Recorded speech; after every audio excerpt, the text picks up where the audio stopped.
Hello, ਸਤਿ ਸ਼੍ਰੀ ਅਕਾਲ ਜੀ। ਸਵਾਗਤ ਹੈ ਜੀ ਤੁਹਾਡਾ ਆਪਣੇ ਚੈਨਲ 'ਤੇ। ਅੱਜ ਆਪਾਂ ਤੁਹਾਡੇ ਲਈ ਲੂਸੈਂਟ ਜੀਕੇ ਦਾ ਪਾਰਟ 4 ਲੈ ਕੇ ਹਾਜ਼ਰ ਹੋਏ ਹਾਂ। ਇਸ ਸੈਸ਼ਨ ਦੇ ਵਿੱਚ ਆਪਾਂ ਲੂਸੈਂਟ ਜੀਕੇ ਦੇ ਨਾਲ ਸੰਬੰਧਿਤ ਮੋਸਟ ਇੰਪੋਰਟੈਂਟ MCQ ਕਵਰ ਕਰਾਂਗੇ। ਤਾਂ ਸੈਸ਼ਨ ਨੂੰ ਲਾਸਟ ਤੱਕ ਦੇਖਿਓ, ਇੱਕ ਵੀ ਕੁਐਸਚਨ ਤੁਹਾਡੇ ਮਿਸ ਕਰਨ ਵਾਲਾ ਨਹੀਂ ਹੈ। ਇਸ ਤੋਂ ਪਹਿਲਾਂ ਆਪਣੇ ਲੂਸੈਂਟ ਜੀਕੇ ਦੇ 3 ਪਾਰਟ ਆਲਰੇਡੀ ਅਪਲੋਡ ਹੋ ਚੁੱਕੇ ਨੇ, ਜਿਨ੍ਹਾਂ ਦੇ ਵਿੱਚ ਆਪਾਂ ਬਹੁਤ ਇੰਪੋਰਟੈਂਟ MCQ ਕਵਰ ਕੀਤੇ ਨੇ। ਜੇਕਰ ਤੁਸੀਂ ਉਹ ਦੇਖਣਾ ਚਾਹੁੰਦੇ ਹੋ ਤਾਂ ਮੈਂ ਉਹਨਾਂ ਦਾ ਲਿੰਕ ਇਸ ਵੀਡੀਓ ਦੇ ਡਿਸਕ੍ਰਿਪਸ਼ਨ ਦੇ ਵਿੱਚ ਪਾ ਦੇਣਾ, ਤੁਸੀਂ ਜਾ ਕੇ ਦੇਖ ਲੈਣਾ।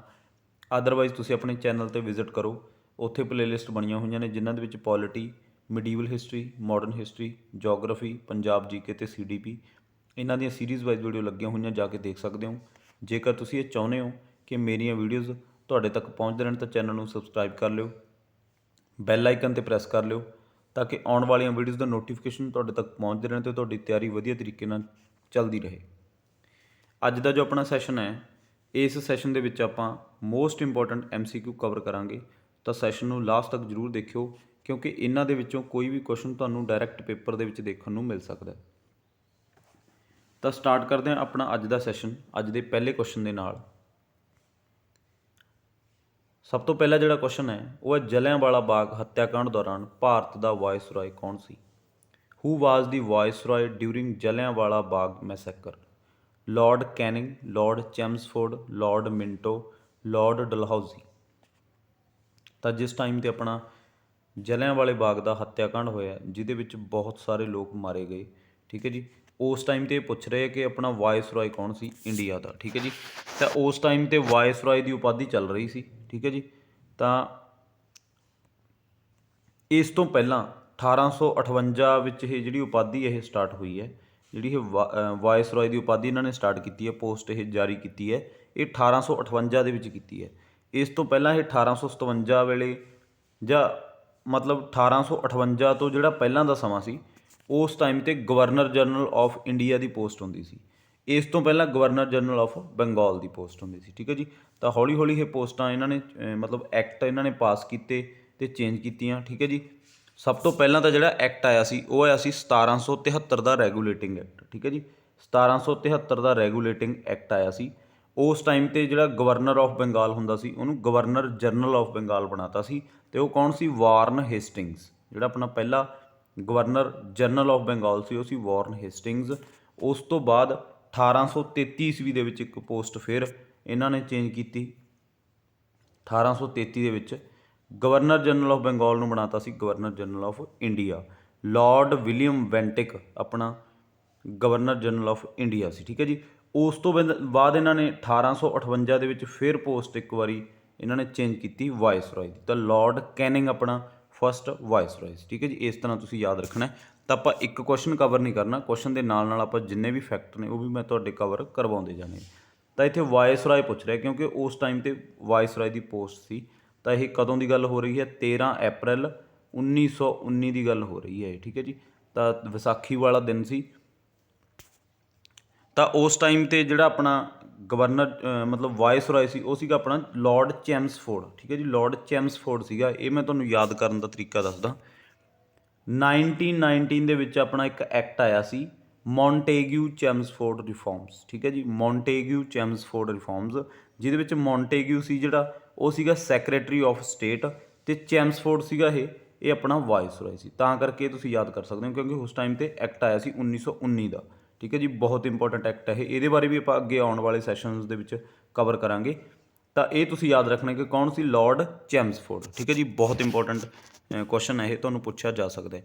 ਜਿੰਨੇ ਵੀ ਤੁਹਾਡੇ ਇੰਪੋਰਟੈਂਟ ਮਤਲਬ ਇੰਸੀਡੈਂਟ ਹੋਏ ਨੇ ਉਹ ਤੁਹਾਨੂੰ ਪੁੱਛੇ ਜਾਣਗੇ ਕਿ ਉਸ ਟਾਈਮ 'ਤੇ ਗਵਰਨਰ ਜਨਰਲ ਵਾਇਸਰਾਏ ਕੌਣ ਸੀ, ਠੀਕ ਹੈ ਜੀ। ਇਹ ਤੁਸੀਂ ਯਾਦ ਕਰਕੇ ਜਾਣੇ ਆ। ਇਹ ਕੁਐਸਚਨ ਮੈਂ ਤਾਂ ਲੈ ਕੇ ਆਇਆ ਕਿਉਂਕਿ ਇਹ ਕਈ ਵਾਰ ਪੁੱਛੇ ਗਏ ਕੁਐਸਚਨ ਨੇ, ਠੀਕ ਹੈ ਜੀ। ਦੂਸਰਾ ਜਿਹੜਾ ਆਪਣਾ ਕੁਐਸਚਨ ਹੈ, 1857 ਈਸਵੀ ਦੇ ਵਿਦਰੋਹ ਦੇ ਦੌਰਾਨ ਭਾਰਤ ਦਾ ਵਾਇਸਰਾਏ ਕੌਣ ਸੀ? Who was the viceroy during 1857 revolt, ਠੀਕ ਹੈ ਜੀ। ਇਹ ਤੁਹਾਨੂੰ ਪੁੱਛਿਆ ਜਾ ਸਕਦਾ ਹੈ। ਤਾਂ ਹੂ ਵਾਜ਼ ਦੀ ਵਾਇਸਰਾਏ ਉਸ ਟਾਈਮ 'ਤੇ ਨਹੀਂ ਸੀ, ਉਸ ਟਾਈਮ 'ਤੇ ਗਵਰਨਰ ਜਨਰਲ ਆਫ ਇੰਡੀਆ ਸੀ, ਠੀਕ ਹੈ ਜੀ। ਤਾਂ 1857 ਦੇ ਵਿੱਚ ਜਿਹੜਾ ਸੀ ਉਹ ਗਵਰਨਰ ਜਨਰਲ ਤੁਹਾਨੂੰ ਪੁੱਛਿਆ ਜਾਊਗਾ, ਕਿਉਂਕਿ 1858 ਦੇ ਵਿੱਚ ਵਾਇਸਰੋਏ ਦੀ ਪੋਸਟ ਆਈ ਹੈ, ਠੀਕ ਹੈ ਜੀ। ਤਾਂ ਉਹ ਤੁਹਾਨੂੰ ਪੁੱਛਿਆ ਜਾਊਗਾ ਕਿ 1857 ਈਸਵੀ ਦਾ ਜਿਹੜਾ ਵਿਦਰੋਹ ਹੈ, ਜਿਹੜਾ ਰਿਵੋਲਟ ਹੈ, ਇਹ ਵੀ ਬਹੁਤ ਇੰਪੋਰਟੈਂਟ ਹੈ, ਇਹਦੇ ਬਾਰੇ ਤੁਹਾਨੂੰ ਪੁੱਛਿਆ ਜਾਊਗਾ। ਤਾਂ ਇਸ ਟਾਈਮ 'ਤੇ ਜਿਹੜਾ ਆਪਣਾ ਗਵਰਨਰ ਜਨਰਲ ਸੀ ਉਹ ਸੀਗਾ ਲਾਰਡ ਕੈਨਿੰਗ। ਇਹੀ ਆਪਣਾ ਫਸਟ ਵਾਇਸਰੋਏ ਬਣਦਾ 1858 ਦੇ ਵਿੱਚ, ਕਿਉਂਕਿ ਇਸੇ ਦੀ ਪੋਸਟ ਹੀ ਚੇਂਜ ਹੋ ਗਈ। ਜਿਹੜਾ ਲਾਰਡ ਕੈਨਿੰਗ ਸੀ 1857 ਦੇ ਦੌਰਾਨ ਗਵਰਨਰ ਜਨਰਲ ਆਫ ਇੰਡੀਆ ਸੀਗੇ, ਠੀਕ ਹੈ ਜੀ। ਤਾਂ ਜਦੋਂ ਇਹਦੀ ਪੋਸਟ ਚੇਂਜ ਹੋ ਗਈ ਤਾਂ ਇਹੀ ਆਪਣਾ ਫਸਟ ਵਾਇਸਰੋਏ ਬਣ ਗਿਆ, ਠੀਕ ਹੈ ਜੀ। ਇਹ ਤੁਸੀਂ ਯਾਦ ਰੱਖਣਾ। ਤਾਂ ਲਾਰਡ ਕੈਨਿੰਗ ਇਹਦਾ ਆਨਸਰ ਆਊਗਾ, ਆਨਸਰ ਨੰਬਰ 1। ਅਗਲਾ ਆਪਣਾ ਜਿਹੜਾ ਕੁਐਸਚਨ ਹੈ, ਕਾਂਗਰਸ ਦੇ ਬਣਨ ਸਮੇਂ ਭਾਰਤ ਦਾ ਵਾਇਸਰੋਏ ਕੌਣ ਸੀ, ਠੀਕ ਹੈ ਜੀ। ਤਾਂ ਇਹ ਵਿਦਰੋਹ ਕੱਟ ਦਿਓ, ਕਈ ਵਾਰੀ ਇਹ ਪ੍ਰਿੰਟਿੰਗ ਦੇ ਵਿੱਚ ਥੋੜ੍ਹਾ ਗਲਤ ਹੋ ਜਾਂਦਾ, ਠੀਕ ਹੈ ਜੀ। ਇਹ ਤੁਸੀਂ ਕੋਆਪਰੇਟ ਕਰਿਓ ਥੋੜ੍ਹਾ, ਮੈਂ ਤੁਹਾਨੂੰ ਸਹੀ ਕਰਵਾ ਦੇਣਾ ਇਹ। ਤਾਂ ਕਾਂਗਰਸ ਦੇ ਬਣਨ ਦੇ ਦੌਰਾਨ ਭਾਰਤ ਦਾ ਵਾਇਸਰੋਏ ਕੌਣ ਸੀ? Who was the ਵਾਇਸਰੋਏ during Congress formation, ਠੀਕ ਹੈ ਜੀ। ਹੂ was the ਵਾਇਸਰੋਏ during Congress formation.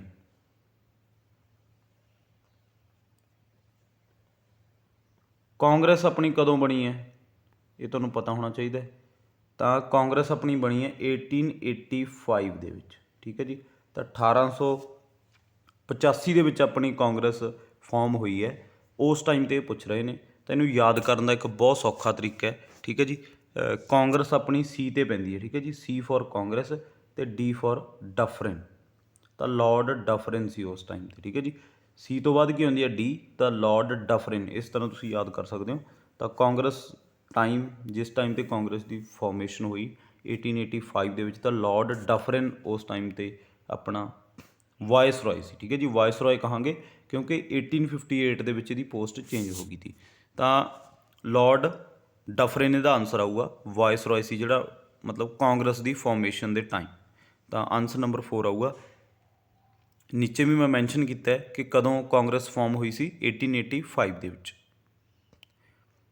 Congress ਜਿਹੜੀ ਫਾਰਮ ਕੀਤੀ ਸੀ ਉਹ ਕੀਤੀ ਸੀ ਏ.ਓ. ਹਿਊਮ ਨੇ, ਠੀਕ ਹੈ ਜੀ। ਏ.ਓ. ਹਿਊਮ ਨੂੰ ਇਹਦਾ ਮਤਲਬ ਸੰਸਥਾਪਕ ਮੰਨਿਆ ਜਾਂਦਾ ਹੈ। ਏ.ਓ. ਹਿਊਮ ਇੱਕ ਅੰਗਰੇਜ਼ ਸੀਗਾ, ਐਲਨ ਓਕਟੇਵੀਅਨ ਹਿਊਮ, ਠੀਕ ਹੈ ਜੀ। ਇਹ ਏ.ਓ. ਹਿਊਮ, ਇਹਦੇ ਬਾਰੇ ਵੀ ਪੁੱਛਿਆ ਜਾਂਦਾ ਹੈ। ਤਾਂ ਕਾਂਗਰਸ ਬਾਰੇ ਆਪਾਂ ਹੋਰ ਵੀ ਕਰਾਂਗੇ ਕੁਐਸਚਨ ਆਉਣ ਵਾਲੇ ਸੈਸ਼ਨਸ ਦੇ ਵਿੱਚ। ਅਤੇ ਜਿੰਨੇ ਆਪਣੇ ਪਿਛਲੇ ਸੈਸ਼ਨ ਹੋਏ ਨੇ ਸਾਰੇ ਅਟੈਂਡ ਕਰਕੇ ਆਇਓ, ਇੱਕ ਵੀ ਕੁਐਸਚਨ ਨੂੰ ਮਿਸ ਨਾ ਕਰਿਓ, ਕਿਉਂਕਿ ਇਹੀ ਕੁਐਸਚਨ ਵਾਰ-ਵਾਰ ਤੁਹਾਨੂੰ ਪੁੱਛੇ ਜਾਂਦੇ ਨੇ। ਅਗਲਾ ਜਿਹੜਾ ਆਪਣਾ ਕੁਐਸਚਨ ਹੈ, ਬੰਗਾਲ ਦੇ ਵਿਭਾਜਨ ਦੌਰਾਨ ਭਾਰਤ ਦਾ ਵਾਇਸਰੋਏ ਕੌਣ ਸੀ, ਠੀਕ ਹੈ ਜੀ। ਤਾਂ ਇੱਥੇ ਤੁਸੀਂ ਸਹੀ ਕਰ ਲਿਓ, ਹੂ ਵਾਜ਼ ਦੀ ਵਾਇਸਰੋਏ ਡਿਊਰਿੰਗ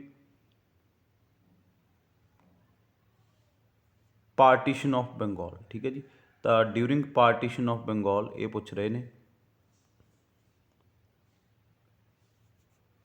ਤਾਂ ਬੰਗਾਲ ਦਾ ਜਿਸ ਟਾਈਮ 'ਤੇ ਵਿਭਾਜਨ ਇਹਨਾਂ ਨੇ ਕੀਤਾ ਹੈ, ਈਸਟ ਬੰਗਾਲ ਅਤੇ ਵੈਸਟ ਬੰਗਾਲ ਇਹਨਾਂ ਨੇ ਡਿਵਾਈਡ ਕਰਤਾ ਸੀ ਬੰਗਾਲ ਨੂੰ ਦੋ ਹਿੱਸਿਆਂ ਦੇ ਵਿੱਚ, ਠੀਕ ਹੈ ਜੀ। ਤਾਂ ਵੈਸਟ ਬੰਗਾਲ ਤਾਂ ਮਤਲਬ ਆਪਣੀ ਸਾਈਡ ਹੀ ਹੈ, ਜਿਹੜਾ ਈਸਟ ਬੰਗਾਲ ਹੈ ਜਿਹਨੂੰ ਆਪਾਂ ਬੰਗਲਾਦੇਸ਼ ਕਹਿੰਦੇ ਹਾਂ ਹੁਣ, ਤਾਂ ਉਹ ਆਪਣੇ ਨਾਲੋਂ ਇਹਨਾਂ ਨੇ ਅਲੱਗ ਕਰਤਾ ਸੀ। ਤਾਂ ਇਹਨਾਂ ਦੀ ਪਹਿਲਾਂ ਤੋਂ ਹੀ ਨੀਤੀ ਰਹੀ ਹੈ ਕਿ ਫੁੱਟ ਪਾਓ ਅਤੇ ਰਾਜ ਕਰੋ, ਠੀਕ ਹੈ ਜੀ। ਤਾਂ ਇਹ ਇੰਡੀਅਨਸ ਨੂੰ ਇਕੱਠਾ ਨਹੀਂ ਹੋਣ ਦਿੰਦੇ ਸੀ। ਜਿੱਥੇ ਵੀ ਇਹਨਾਂ ਨੂੰ ਲੱਗਦਾ ਸੀ ਕਿ ਇੰਡੀਆ ਦੇ ਲੋਕ ਇਕੱਠੇ ਹੋ ਰਹੇ ਨੇ, ਮਤਲਬ ਆਪਸ ਦੇ ਵਿੱਚ ਕੋਈ ਵਿਚਾਰ ਵਟਾਂਦਰਾ ਕਰ ਰਹੇ ਨੇ ਉਹ, ਤਾਂ ਉੱਥੇ ਹੀ ਇਹ ਮਤਲਬ ਫੁੱਟ ਪਾ ਦਿੰਦੇ ਸੀ, ਉੱਥੋਂ ਹੀ ਉਹਨਾਂ ਨੂੰ ਅਲੱਗ ਕਰ ਦਿੰਦੇ ਸੀ, ਠੀਕ ਹੈ ਜੀ। ਤਾਂ ਇਹੀ ਇਹਨਾਂ ਦੀ ਨੀਤੀ ਰਹੀ ਹੈ ਸਟਾਰਟਿੰਗ ਤੋਂ ਹੀ। ਤਾਂ ਬੰਗਾਲ ਦਾ ਵਿਭਾਜਨ ਕਦੋਂ ਹੋਇਆ ਸੀ? 1905 ਈਸਵੀ ਦੇ ਵਿੱਚ ਹੋਇਆ ਸੀ, ਇਹ ਤੁਸੀਂ ਯਾਦ ਰੱਖਣਾ, ਠੀਕ ਹੈ ਜੀ। ਉਸ ਟਾਈਮ 'ਤੇ ਪੁੱਛ ਰਹੇ ਨੇ ਕਿ ਕਿਹੜਾ ਬੰਦਾ ਸੀ ਭਾਰਤ ਦਾ ਵਾਇਸਰੋਏ। ਤਾਂ ਇਹਨੂੰ ਵੀ ਯਾਦ ਕਰਨ ਦਾ ਬਹੁਤ ਸੌਖਾ ਤਰੀਕਾ ਹੈ। ਬੰਗਾਲ ਦਾ ਵਿਭਾਜਨ ਬੀ ਫॉर ਬੰਗਾਲ ਅਤੇ ਸੀ ਫॉर ਕਰਜ਼ਨ। ਤਾਂ ਲਾਰਡ ਕਰਜ਼ਨ ਸੀ ਉਸ ਟਾਈਮ 'ਤੇ, ਠੀਕ ਹੈ ਜੀ। ਬੀ ਫॉर ਬੰਗਾਲ, ਬੀ ਤੋਂ ਬਾਅਦ ਕੀ ਹੁੰਦਾ? ਸੀ। ਅਤੇ ਕਾਂਗਰਸ, ਸੀ ਫॉर ਕਾਂਗਰਸ, ਡੀ ਫॉर ਡਫਰਿਨ, ਠੀਕ ਹੈ ਜੀ। ਤਾਂ ਬੰਗਾਲ ਤੋਂ ਬਾਅਦ ਸੀ ਆਉਂਦਾ, ਬੀ ਤੋਂ ਬਾਅਦ ਸੀ ਆਉਂਦਾ, ਤਾਂ ਲਾਰਡ ਕਰਜ਼ਨ ਆਊਗਾ, ਠੀਕ ਹੈ ਜੀ। ਇਹਦਾ ਆਨਸਰ ਨੰਬਰ 3 ਆਊਗਾ। ਕਦੋਂ ਹੋਇਆ ਸੀ? 1905 ਦੇ ਵਿੱਚ ਬੰਗਾਲ ਦਾ ਵਿਭਾਜਨ ਹੋਇਆ ਸੀ। ਅਗਲਾ ਜਿਹੜਾ ਆਪਣਾ ਕੁਐਸਚਨ ਹੈ, WWW ਦੀ ਖੋਜ ਕਿਸ ਨੇ ਕੀਤੀ? ਹੂ ਇਨਵੈਂਟਡ WWW? ਇਹਦਾ ਕੀ ਮਤਲਬ ਹੁੰਦਾ? WWW ਦਾ ਮਤਲਬ ਹੁੰਦਾ ਵਰਲਡ ਵਾਈਡ ਵੈਬ, ਠੀਕ ਹੈ ਜੀ। ਤਾਂ WWW ਦਾ ਜਿਹੜਾ ਮਤਲਬ ਹੁੰਦਾ ਵਰਲਡ ਵਾਈਡ ਵੈਬ। ਇੱਥੇ ਨਾ ਕਈ ਵਾਰ ਉਹ WORD ਪਾ ਦਿੰਦੇ ਨੇ, ਠੀਕ ਹੈ ਜੀ, L ਨਹੀਂ ਪਾਉਂਦੇ, ਉਹ ਵਰਡ ਬਣ ਜਾਂਦਾ ਹੈ। ਵਰਡ ਹੁੰਦਾ ਸ਼ਬਦ, ਠੀਕ ਹੈ ਜੀ। ਉਹ ਤੁਸੀਂ ਗਲਤ ਨਾ ਕਰਕੇ ਆਇਓ, ਇਹ ਬਹੁਤ ਵਾਰ ਕੁਐਸਚਨ ਇਹ ਆਪਾਂ ਤੋਂ ਗਲਤ ਹੋ ਜਾਂਦਾ ਕਿਉਂਕਿ ਆਪਾਂ ਧਿਆਨ ਨਾਲ ਆਪਾਂ ਆਪਸ਼ਨ ਨਹੀਂ ਪੜ੍ਹਦੇ। ਤਾਂ ਵਰਲਡ ਹੈ ਇਹ, ਠੀਕ ਹੈ ਜੀ। ਵਰਲਡ ਮਤਲਬ ਦੁਨੀਆ, ਵਰਲਡ ਵਾਈਡ ਵੈਬ। ਤਾਂ ਇਹਦੀ ਖੋਜ ਕਿਹਨੇ ਕੀਤੀ ਸੀ, ਇਹ ਬਹੁਤ ਵਾਰ ਪੁੱਛਿਆ ਗਿਆ ਅਤੇ ਅੱਗੇ ਵੀ ਤੁਹਾਨੂੰ ਪੁੱਛਿਆ ਜਾਊਗਾ। ਤਾਂ ਜਿਹੜੀ ਆਪਣੀ ਲੂਸੈਂਟ ਦੀ ਸੀਰੀਜ਼ ਹੁੰਦੀ ਆ ਇਹਦੇ ਵਿੱਚ ਆਪਾਂ ਹਰ ਇੱਕ ਪੱਖ ਦਾ ਜਿਹੜਾ MCQ ਹੈ ਉਹ ਕਵਰ ਕਰਦੇ ਹਾਂ।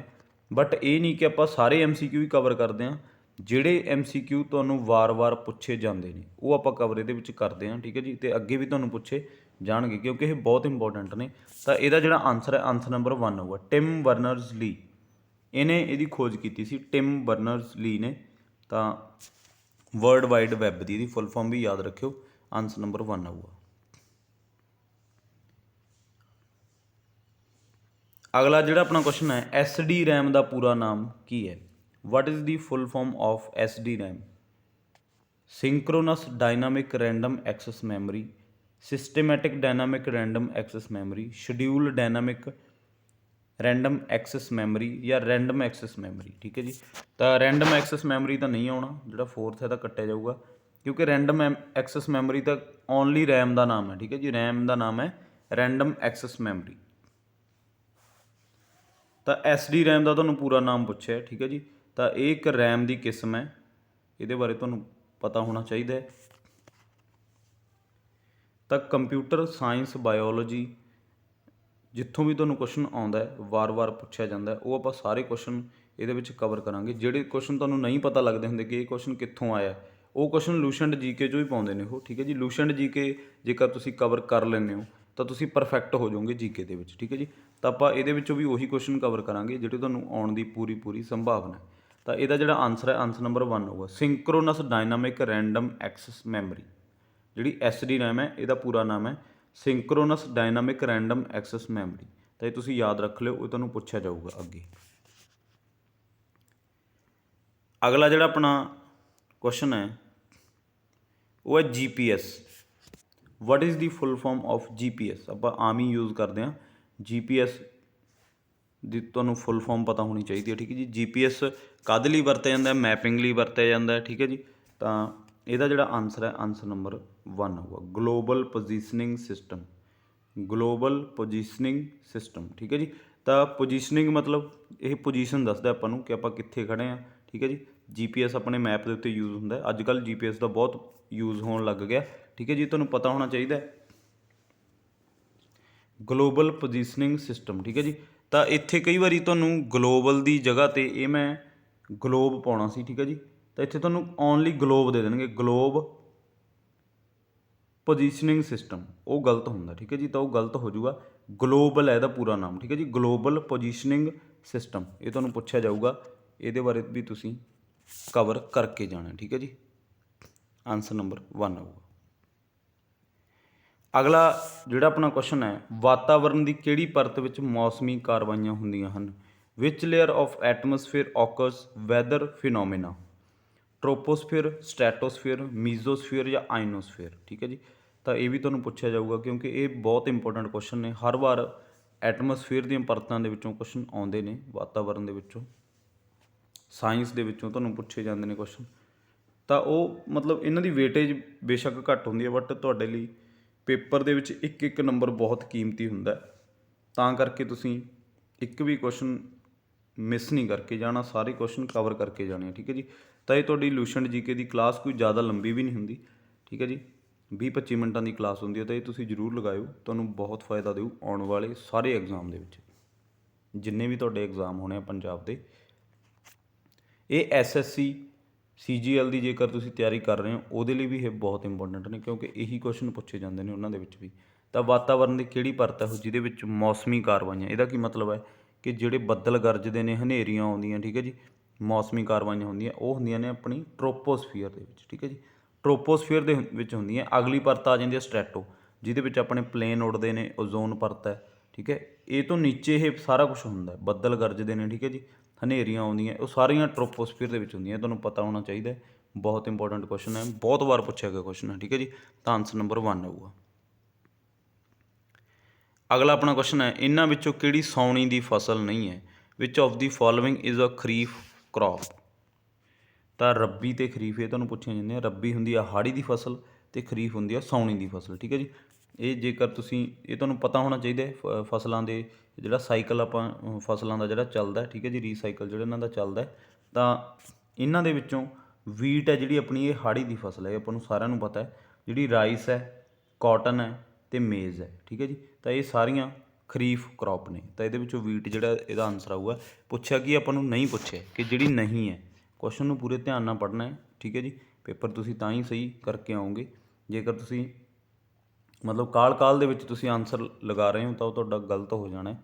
ਤਾਂ ਕੁਐਸਚਨ ਨੂੰ ਚੰਗੀ ਤਰ੍ਹਾਂ ਪੜ੍ਹ ਕੇ, ਚਾਰੋਂ ਆਪਸ਼ਨ ਚੰਗੀ ਤਰ੍ਹਾਂ ਪੜ੍ਹ ਕੇ, ਇੱਕ ਦੋ ਵਾਰ ਦੇ ਵਿੱਚ ਇਹਨੂੰ ਮਤਲਬ ਚੰਗੀ ਤਰ੍ਹਾਂ ਰੀਡ ਕਰਕੇ ਫਿਰ ਤੁਸੀਂ ਆਨਸਰ ਲਾਉਣਾ, ਠੀਕ ਹੈ ਜੀ। ਤਾਂ ਵੀਟ ਇਹਦਾ ਆਨਸਰ ਆਊਗਾ, ਆਨਸਰ ਨੰਬਰ 3। ਅਗਲਾ ਜਿਹੜਾ ਆਪਣਾ ਕੁਐਸਚਨ ਹੈ, ਕਾਂਗਰਸ ਛੱਡਣ ਮਗਰੋਂ ਸੁਭਾਸ਼ ਚੰਦਰ ਬੋਸ ਨੇ ਕਿਹੜੇ ਗਰੁੱਪ ਦਾ ਗਠਨ ਕੀਤਾ? After leaving Congress Subhash Chandra Bose formed which group?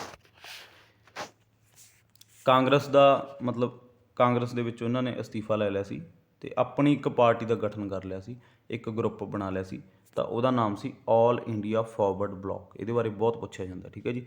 All India forward block, ਇਹਦਾ ਗਠਨ ਕਿਹਨੇ ਕੀਤਾ ਸੀ? ਸੁਭਾਸ਼ ਚੰਦਰ ਬੋਸ ਨੇ, ਕਾਂਗਰਸ ਛੱਡਣ ਤੋਂ ਮਗਰੋਂ, ਠੀਕ ਹੈ ਜੀ। ਤਾਂ ਆਨਸਰ ਨੰਬਰ 1 ਆਊਗਾ। ਅਗਲਾ ਜਿਹੜਾ ਆਪਣਾ ਕੁਐਸਚਨ ਹੈ, ਭਾਰਤ ਦੀ ਪਹਿਲੀ ਮਹਿਲਾ ਭਾਰਤੀ ਗਵਰਨਰ ਕੌਣ ਸੀ? Who was the first female Indian governor of India? ਤਾਂ ਇਹਦੇ ਵਿੱਚ ਪੁੱਛਿਆ ਕੀ ਗਿਆ, ਠੀਕ ਹੈ ਜੀ, ਇਹਦੇ ਵਿੱਚ ਇਹ ਪੁੱਛਿਆ ਗਿਆ ਕਿ ਭਾਰਤੀ ਗਵਰਨਰ, ਇੰਡੀਅਨ ਗਵਰਨਰ ਪੁੱਛਿਆ ਗਿਆ ਆਪਾਂ ਨੂੰ, ਇਹ ਤੁਸੀਂ ਧਿਆਨ ਰੱਖਣਾ। ਤਾਂ ਇਹ ਸੀਗੀ ਸਰੋਜਨੀ ਨਾਇਡੂ। ਜੇ ਤੁਹਾਨੂੰ ਵੈਸੇ ਹੀ ਪੁੱਛਿਆ ਜਾਵੇ ਕਿ ਪਹਿਲੀ ਗਵਰਨਰ ਕੌਣ ਸੀ, ਤਾਂ ਉਹ ਸੀਗੀ ਐਨੀ ਬੇਸੈਂਟ। ਇਹ ਇੱਕ ਆਇਰਿਸ਼ ਮਹਿਲਾ ਸੀ, ਠੀਕ ਹੈ ਜੀ, ਵੈਸੇ ਇਹ ਹੈਗੀ, ਬਟ ਜੇ ਤੁਹਾਨੂੰ ਇੰਡੀਅਨ ਗਵਰਨਰ ਪੁੱਛਿਆ ਗਿਆ ਤਾਂ ਉਹ ਸੀਗੀ ਸਰੋਜਨੀ ਨਾਇਡੂ, ਠੀਕ ਹੈ ਜੀ। ਬਹੁਤ ਇੰਪੋਰਟੈਂਟ ਹੈ, ਇਹ ਤੁਸੀਂ ਕਰਕੇ ਜਾਣਾ ਕਵਰ, ਇਹ ਤੁਹਾਨੂੰ ਪੁੱਛਿਆ ਜਾਊਗਾ। ਤਾਂ ਪੂਰੇ ਧਿਆਨ ਨਾਲ ਇਹੋ ਜਿਹੇ ਕੁਐਸਚਨ ਅਟੈਂਪਟ ਕਰਨੇ ਨੇ। Answer number 2। ਅਗਲਾ ਜਿਹੜਾ ਆਪਣਾ ਕੁਐਸਚਨ ਹੈ, ਪੰਜਾਬ ਕੇਸਰੀ ਕਿਸ ਨੂੰ ਕਿਹਾ ਜਾਂਦਾ? Who is known as Punjab Kesari? ਇਹ ਕੁਐਸਚਨ ਮੈਂ ਜਾਣਬੁੱਝ ਕੇ ਪਾਇਆ ਕਿਉਂਕਿ ਇਹਦੇ ਵਿੱਚ ਬੱਚੇ ਬਹੁਤ ਕਨਫਿਊਜ਼ ਹੁੰਦੇ ਨੇ, ਠੀਕ ਹੈ ਜੀ। ਇੱਥੇ 100 ਦੇ ਵਿੱਚੋਂ 50% ਜਿਹੜੇ ਸਟੂਡੈਂਟ ਨੇ ਉਹ ਮਹਾਰਾਜਾ ਰਣਜੀਤ ਦੇ ਉੱਤੇ, ਮਹਾਰਾਜਾ ਰਣਜੀਤ ਸਿੰਘ ਜੀ, ਇਹਨਾਂ ਦੇ ਆਪਸ਼ਨ ਦੇ ਉੱਤੇ ਆਪਾਂ ਟਿਕ ਲਗਾ ਕੇ ਆਉਣੇ ਆ, ਬਟ ਇਹ ਗਲਤ ਹੈ, ਠੀਕ ਹੈ ਜੀ। ਇਹਨਾਂ ਨੂੰ ਸ਼ੇਰੇ ਪੰਜਾਬ ਕਿਹਾ ਜਾਂਦਾ, ਠੀਕ ਹੈ ਜੀ, ਅਤੇ ਪੰਜਾਬ ਕੇਸਰੀ ਕਿਹਾ ਜਾਂਦਾ ਆਪਣੇ ਲਾਲਾ ਲਾਜਪਤ ਰਾਏ ਨੂੰ, ਠੀਕ ਹੈ ਜੀ। ਤਾਂ ਇਹਦਾ ਆਨਸਰ ਹੈ ਲਾਲਾ ਲਾਜਪਤ ਰਾਏ। ਮਹਾਰਾਜਾ ਰਣਜੀਤ ਸਿੰਘ ਜੀ ਨੂੰ ਕੀ ਕਿਹਾ ਜਾਂਦਾ? ਸ਼ੇਰੇ ਪੰਜਾਬ, ਠੀਕ ਹੈ ਜੀ, ਤੁਸੀਂ ਯਾਦ ਰੱਖਣਾ, ਕਨਫਿਊਜ਼ ਨਹੀਂ ਹੋਣਾ। ਤਾਂ ਪੰਜਾਬ ਕੇਸਰੀ ਕਿਹਨਾਂ ਨੂੰ ਕਿਹਾ ਜਾਂਦਾ? ਲਾਲਾ ਲਾਜਪਤ ਰਾਏ ਨੇ। ਤਾਂ ਆਨਸਰ ਨੰਬਰ 3 ਆਊਗਾ।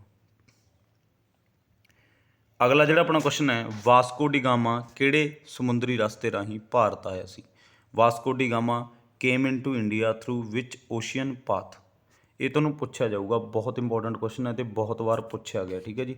ਤਾਂ ਇਹ ਮੋਡਰੇਟ ਕੁਐਸਚਨਾਂ ਦੇ ਵਿੱਚ ਆਉਂਦਾ। UPSC ਮਤਲਬ PCS ਜਿਹੜੇ ਵੀ ਇਹ ਜਿੰਨੇ ਵੀ ਇਹ ਪੇਪਰ ਹੁੰਦੇ ਨੇ, ਇਹਨਾਂ ਦੇ ਵਿੱਚ ਇਹੋ ਜਿਹੇ ਕੁਐਸਚਨ ਪੁੱਛੇ ਜਾਂਦੇ ਨੇ, ਠੀਕ ਹੈ ਜੀ।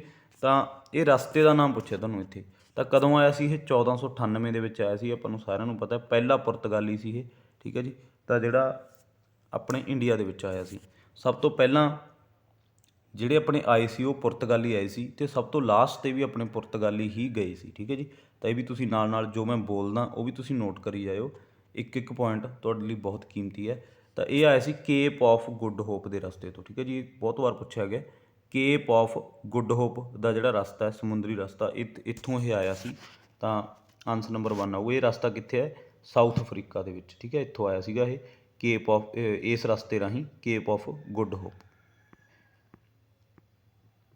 ਅਗਲਾ ਜਿਹੜਾ ਆਪਣਾ ਕੁਐਸਚਨ ਹੈ, ਰਾਧਾ ਸੁਆਮੀ ਅੰਦੋਲਨ ਦੇ ਸੰਸਥਾਪਕ ਕੌਣ ਸਨ? Who was the founder of Radha Soami movement? ਤਾਂ ਇਹਦੇ ਬਾਰੇ ਵੀ ਤੁਹਾਨੂੰ ਪਤਾ ਹੋਣਾ ਚਾਹੀਦਾ। ਜਿੰਨੀਆਂ ਵੀ ਇਹ ਮੂਵਮੈਂਟ ਚੱਲੀਆਂ ਨੇ, ਅੱਜ ਵੀ ਚੱਲ ਰਹੀਆਂ ਨੇ, ਤਾਂ ਇਹ ਵੀ ਤੁਹਾਨੂੰ ਪੁੱਛੀਆਂ ਜਾਣਗੀਆਂ। ਇਹ ਜਿੰਨੀਆਂ ਵੀ ਮੂਵਮੈਂਟ ਨੇ ਇਹ ਵੀ ਆਪਾਂ ਤੁਹਾਨੂੰ ਸਾਰੀਆਂ ਕਵਰ ਕਰਵਾਵਾਂਗੇ, ਠੀਕ ਹੈ ਜੀ। ਤਾਂ ਇਹਦਾ ਜਿਹੜਾ ਆਨਸਰ ਹੈ, ਆਨਸਰ ਨੰਬਰ 1 ਹੋਊਗਾ। ਸ਼ਿਵ ਦਿਆਲ ਜੀ ਸੀਗੇ ਜਿਨ੍ਹਾਂ ਨੇ ਰਾਧਾ ਸੁਆਮੀ ਅੰਦੋਲਨ ਦੇ ਫਾਊਂਡਰ, ਜਿਨ੍ਹਾਂ ਨੂੰ ਆਪਾਂ ਕਹਿ ਸਕਦੇ ਹਾਂ। Answer number 1। ਇਹ ਇੱਕ ਬੈਂਕਰ ਸੀਗੇ, ਠੀਕ ਹੈ ਜੀ, ਬੈਂਕਰ ਸੀਗੇ ਇੱਕ ਜਿਹੜੇ ਸ਼ਿਵ ਦਿਆਲ ਸੀਗੇ। ਤਾਂ ਇਹ ਬੈਂਕਰ ਸੀ, ਇਹ ਵੀ ਤੁਸੀਂ ਯਾਦ ਰੱਖਣਾ। ਤਾਂ ਬੈਂਕਿੰਗ ਲਾਈਨ ਦੇ ਵਿੱਚ ਸੀ ਸ਼ਿਵ ਦਿਆਲ ਜੀ। ਤਾਂ ਰਾਧਾ ਸੁਆਮੀ ਅੰਦੋਲਨ ਦੇ ਫਾਊਂਡਰ, ਆਨਸਰ ਨੰਬਰ 1। ਅੱਜ ਦੇ ਸੈਸ਼ਨ ਦਾ ਜਿਹੜਾ ਆਪਣਾ ਲਾਸਟ ਕੁਐਸਚਨ ਹੈ ਉਹ ਹੈ, ਕਾਮਾਗਾਟਾ ਮਾਰੂ ਕੀ ਸੀ? ਕਾਮਾਗਾਟਾ ਮਾਰੂ ਵਾਜ਼ ਅ ਬੱਸ, ਅ ਸਟੀਮ ਲਾਈਨਰ, ਐਰੋਪਲੇਨ ਔਰ ਟ੍ਰੇਨ, ਠੀਕ ਹੈ ਜੀ। ਤਾਂ ਇਹਦਾ ਜਿਹੜਾ ਆਨਸਰ ਆਊ, ਆਨਸਰ ਨੰਬਰ 2 ਆਊਗਾ। ਵੈਸੇ ਸਿੰਪਲ ਹੈ ਬਟ ਇਹ ਪੁੱਛਿਆ ਬਹੁਤ ਵਾਰ ਜਾਂਦਾ ਅਤੇ ਹਰ ਵਾਰ ਇਹ ਆਉਂਦਾ ਕੁਐਸਚਨ, ਅਤੇ ਹਰ ਵਾਰ ਬੱਚੇ ਗਲਤ ਕਰਕੇ ਆਉਂਦੇ, ਠੀਕ ਹੈ ਜੀ। ਤਾਂ ਇਹ ਸਟੀਮ ਲਾਈਨਰ ਸੀ, ਮਤਲਬ ਭਾਫ਼ ਦੇ ਇੰਜਨ ਵਾਲਾ ਸਮੁੰਦਰੀ ਜਹਾਜ਼ ਸੀ ਇੱਕ। ਸਟੀਮ ਲਾਈਨਰ ਵੀ ਆ ਜਾਂਦਾ ਹੈ ਕਈ ਵਾਰੀ, ਠੀਕ ਹੈ ਜੀ। ਤਾਂ ਇਹ ਮਤਲਬ ਸ਼ਿਪ ਵੀ ਆ ਜਾਂਦਾ ਹੈ, ਤੁਹਾਨੂੰ ਅਲੱਗ-ਅਲੱਗ ਫਾਰਮ ਦੇ ਵਿੱਚ ਆ ਸਕਦਾ ਇਹ, ਬਟ ਤੁਸੀਂ ਆਪਦੇ ਪੂਰੀ ਕਾਮਨ ਸੈਂਸ ਦੇ ਨਾਲ ਇਹਦਾ ਆਨਸਰ ਲਗਾਉਣਾ। ਠੀਕ ਹੈ ਜੀ, ਤਾਂ ਸਟ੍ਰੀਮਲਾਈਨਰ ਸੀ ਆਨਸਰ ਨੰਬਰ 2 ਆਊਗਾ। ਬਹੁਤ ਇੰਪੋਰਟੈਂਟ ਕੁਐਸਚਨ ਹੈ ਇਹ। ਤਾਂ ਅੱਜ ਦਾ ਜਿਹੜਾ ਆਪਣਾ ਸੈਸ਼ਨ ਹੈ ਉਹ ਆਪਣਾ ਇੱਥੇ ਹੀ ਕਵਰ ਹੋ ਗਿਆ। ਤਾਂ ਸੈਸ਼ਨ ਨੂੰ 1-2 ਵਾਰ ਜ਼ਰੂਰ ਦੇਖ ਲਿਓ, ਕਿਉਂਕਿ 2-3 ਵਾਰ ਜੇਕਰ ਤੁਸੀਂ ਦੇਖੋਗੇ ਸੈਸ਼ਨ ਨੂੰ, ਫਿਰ ਤੁਹਾਡਾ ਵਧੀਆ ਤੁਹਾਡੀ ਰਿਵੀਜ਼ਨ ਹੋਣੀ ਹੈ, ਅਤੇ ਤੁਹਾਡੇ ਇੱਕ ਕੁਐਸਚਨ ਹੈ ਜਿਹੜਾ ਉਹ ਯਾਦ ਹੋਣਾ। ਠੀਕ ਹੈ ਜੀ, ਤਾਂ ਅੱਗੇ ਵੀ ਆਪਾਂ ਆਪਣੇ ਬੈਕ ਟੂ ਬੈਕ ਸੈਸ਼ਨ ਆਉਂਦੇ ਰਹਿਣਗੇ, ਸੋਮਵਾਰ, ਬੁੱਧਵਾਰ, ਸ਼ੁੱਕਰਵਾਰ ਨੂੰ। ਠੀਕ ਹੈ ਜੀ, ਅਤੇ ਇਨ ਬਿਟਵੀਨ ਆਪਾਂ ਸਪੈਸ਼ਲ ਸੈਸ਼ਨ ਵੀ ਹੁਣ ਲੈ ਕੇ ਆ ਰਹੇ ਹਾਂ ਬਹੁਤ ਜਲਦੀ, ਅਤੇ ਉਹ ਵੀ ਤੁਸੀਂ ਲਗਾਇਓ, ਜਿਵੇਂ ਕਿ ਨੈਸ਼ਨਲ ਪਾਰਕ ਹੋ ਗਏ। ਜਿੰਨੇ ਵੀ ਤੁਹਾਡੇ ਇੰਪੋਰਟੈਂਟ ਟੋਪਿਕ ਨੇ ਉਹ ਆਪਾਂ ਸਾਰੇ ਆਪਾਂ ਕਵਰ ਕਰਾਂਗੇ। ਠੀਕ ਹੈ ਜੀ, ਤਾਂ ਅੱਜ ਦਾ ਜਿਹੜਾ ਆਪਣਾ ਸੈਸ਼ਨ ਹੈ ਇਹਦਾ ਆਪਾਂ ਇੱਥੇ ਹੀ ਐਂਡ ਕਰਦੇ ਹਾਂ। ਵੀਡੀਓ ਨੂੰ ਲਾਈਕ, ਸ਼ੇਅਰ, ਚੈਨਲ ਨੂੰ ਸਬਸਕ੍ਰਾਈਬ ਜ਼ਰੂਰ ਕਰ ਲਿਓ। ਠੀਕ ਹੈ ਜੀ, ਤਾਂ ਅੱਜ ਦਾ ਸੈਸ਼ਨ ਆਪਾਂ ਇੱਥੇ ਹੀ ਐਂਡ ਕਰਦੇ ਹਾਂ। ਅੱਜ ਦੀ ਵੀਡੀਓ ਦੇਖਣ ਦੇ ਲਈ ਬਹੁਤ ਬਹੁਤ ਧੰਨਵਾਦ।